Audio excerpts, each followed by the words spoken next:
Nous avons souvent tendance à se souvenir de toutes les choses que nous n'avons pas su réaliser sans pour autant se souvenir de tout ce que nous avons déjà accompli. Bienvenue dans la saison 1 des Vlogmas. Aujourd'hui, c'est une vidéo assez récapitulative de toute mon année de 2025 qui fut négative comme positive. Franchement, c'était du 50-50. Et je vais tout te résumer en toute honnêteté et surtout sans oublier les points positifs. 2025 pour moi, ça a été une année digne d'une série telenovelas. Franchement, avec énormément de montagnes russes. Pour être honnête, c'est vraiment l'année où je me suis le plus perdue en tant que personne. Et évidemment, c'est l'année où j'ai le plus cherché à comprendre qui j'étais réellement. Quand je dis qui j'étais réellement, c'est sans tous ces bruits autour de moi, sans les réseaux sociaux pour m'influencer, sans l'avis des autres qui m'influencent beaucoup, je l'admets, sans mes peurs surtout, sans mes peurs, c'est très important. Et cette année, sans un parent qui cherche sa réussite dans la mienne. Je dois avouer que le côté familial, ça a été assez compliqué cette année. Franchement, il faut savoir, au bout d'un moment, lâcher les poids et puis avancer. C'est ce que je fais. C'était aussi une année où j'ai vraiment compris ce qu'était l'amour, entre grandes guillemets, ce que c'était de réellement aimer quelqu'un, ce que c'était de vouloir avancer avec cette personne. Et honnêtement, c'est très compliqué. L'amour, certes, l'être humain complique l'amour. Comme chaque être humain a sa propre perception et définition de l'amour, le plus compliqué, c'est de pouvoir faire une cohésion de deux perceptions différentes. Selon moi, toutes les épreuves négatives sont nécessaires à notre évolution en tant qu'être humain pour nous permettre d'évoluer personnellement. Je ne sais pas ce que tu en penses, dis-moi dans les commentaires si tu es d'accord ou pas. Chacun a sa perception de la vie. Quand je dis que ce fut très compliqué de pouvoir fusionner deux perceptions de l'amour différentes, c'est parce que je suis une personne et j'ai été aussi élevée afin de ne dépendre de personne.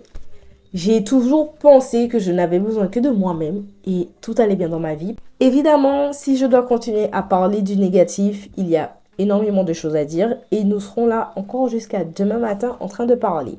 Cependant, je me suis fixé une petite règle que je viens tout juste de me dire, c'est qu'il ne faut pas se concentrer seulement sur le négatif parce que dans le négatif, il y a aussi le positif. Ça, c'est dans certains cas, il y a des cas beaucoup plus extrêmes et je pense que c'est beaucoup plus compliqué de pouvoir en tirer le positif. Donc, à partir de cette année, je ne veux pas retenir que le négatif, je veux aussi retenir du positif. Parce qu'il y a toujours du positif. J'ai accompli beaucoup de choses, j'ai réussi aussi beaucoup de choses et je suis très reconnaissante pour tout cela. J'ai dû les écrire parce que comme tu le sais ou si tu ne le sais pas, l'être humain a tendance à plus retenir le négatif que le positif. Je ne fais pas une généralité, mais c'est dans nos gènes, il faut se l'avouer. Donc, je les ai écrites dans ce petit cahier qui sort tout droit du Maroc. Si tu as suivi mon vlog, ou si tu ne l'as pas encore regardé, je t'invite à aller regarder mon vlog de Maroc. Donc, j'ai dû écrire toutes les choses, surtout parce que j'ai tendance à énormément oublier. C'est pas fait exprès, c'est vraiment quelque chose... je sais pas comment ça fonctionne, mais j'oublie énormément de choses. Les objectifs que j'ai réalisés durant l'année 2025 sont...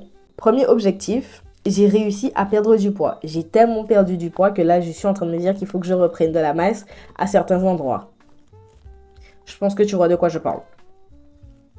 Deuxième objectif, j'ai repris ma relation avec Jésus doucement mais sûrement. Je te lis exactement ce que j'ai écrit. Et honnêtement, ce deuxième point, il est très cardio. Vraiment très cardio.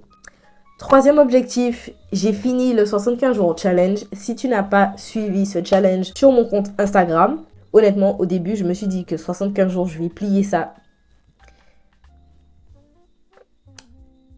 Non, c'était très compliqué, mais je suis contente que j'ai pu le finir. J'ai eu même des résultats dus à ma perte de poids, justement. Quatrième objectif, c'est que j'ai réussi à réunir 2000 besties sur TikTok. En gros, j'ai eu 2000 abonnés sur TikTok. Et franchement, pour moi, c'est un accomplissement. Mais ça ne fait que commencer. J'ai besoin de faire perdurer en fait l'amour que j'ai pour la création de contenu et que j'ai commencé quand j'avais à peine, je dirais 17 ans, 18 ans. Donc voilà. Cinquième objectif, j'ai monté mon tout premier business de Digital Theorico. Quand je dis j'ai monté, c'est-à-dire que j'ai pris l'initiative de monter un business qui a toujours été mon rêve, je précise. Et je suis en plein dedans, en pleine construction du business. Et c'est vraiment un business que je veux faire perdurer. Je veux être pérenne, en fait. Je ne veux pas créer un business juste pour créer un business. C'est vraiment pas le but, sinon je ne ferai pas de business. Enfin bref. Sixième objectif, j'ai eu ma licence avec mention bien claquée. Septième objectif, j'ai repris la lecture des livres. C'est quelque chose que j'ai longtemps abandonné. Et franchement, j'ai repris la lecture en plus avec un bon livre de développement personnel, Les 5 blessures qui s'empêchent d'être soi-même. Et je l'ai liquidé. Clairement, franchement, pépite. Je recommanderais toujours ce livre. Ce huitième objectif, je trouve pas qu'il est vraiment réussi. Mais en gros, j'ai réussi à me retrouver de nouveau. Et je vais dire oui et non parce qu'en début d'année, franchement, c'est vrai que je me suis perdue. Mi-fin d'année, je vais dire, j'ai vraiment repris un second souffle dans la personne que je suis. Donc c'est vrai que retrouver, je suis à 20% d'accord et le reste, pas d'accord. Mais en gros, voilà.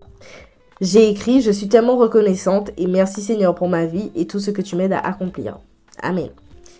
Donc voilà toutes les choses positives, mais j'ai oublié une chose. Neuvième objectif, c'est qu'en tant qu'alternante, je réussis à gérer tout un service toute seule. Bien sûr, j'ai des backups. Quand je dis backup, c'est des personnes qui me soutiennent dans mon travail. Mais en termes de travail pur, mine de rien, je me rends pas compte, mais c'est énormément de travail. Quand j'en parle ou quand je fais sur le moment, je me rends pas compte de la charge de travail que c'est, honnêtement. Mais je suis contente parce que Dieu m'a donné des épaules pour. Et si Dieu m'a donné des épaules pour, c'est que j'en suis capable en fait. Vraiment très reconnaissante pour toutes les choses que j'ai pu faire en 2025. Et surtout, en fait, j'ai oublié 2 choses.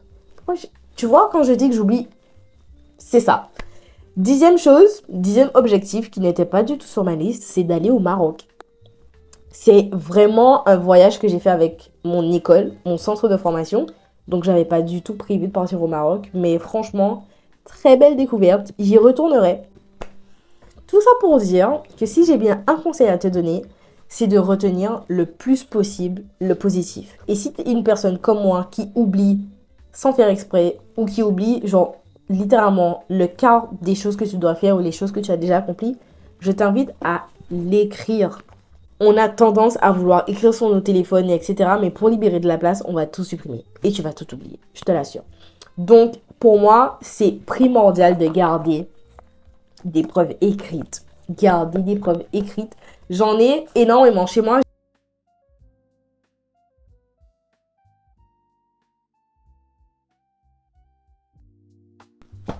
Ça, c'est... Et tu vas me dire, mais qu'est-ce que tu écris dans tout ça? J'écris tellement de choses qui sont tellement différentes que franchement, j'ai énormément besoin d'écriture. Surtout que l'écriture me permet de me libérer. Et je pense que pour toi, ça peut être aussi un bon moyen de te libérer de ton stress, par exemple, du jour. Ou peu importe l'émotion que tu as vécue. Mais franchement, j'ai un conseil à donner. Écris. Écris, surtout que ça va t'aider à pratiquer ton orthographe. N'hésite pas à me partager tes commentaires, à me partager tes avis sur tout ce que j'ai dit.